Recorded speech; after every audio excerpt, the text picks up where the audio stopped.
Une super série est constituée de 2 exercices ou plus sans temps de repos. Ce dernier, le temps de repos, sera fait après avoir terminé les 2 exercices selon la prescription. La composition d'une super série peut être très variée. Par exemple, il est possible de jumeler 2 exercices qui solliciteront les mêmes groupes musculaires. Dans ce cas, on nomme la super série agoniste-agoniste.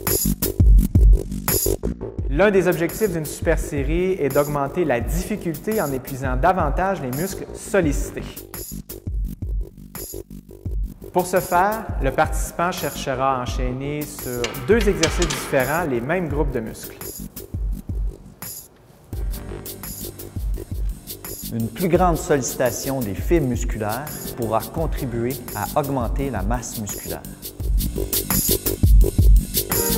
Il est important de mentionner, surtout pour le sportif non expérimenté, que l'utilisation fréquente des super séries peut augmenter le risque de blessure.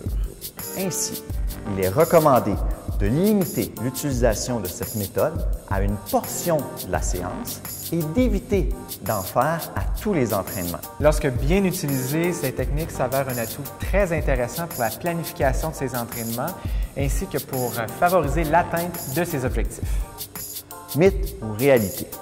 Une personne plus musclée qu'une autre sera nécessairement plus forte. C'est un mythe. À titre d'exemple, un haltérophile qui est moins musclé qu'un culturiste sera tout de même plus fort dans les mouvements de son sport. Bien que la masse musculaire soit un déterminant majeur de la force maximale, il faut tout de même considérer d'autres aspects tels que la coordination entre les muscles.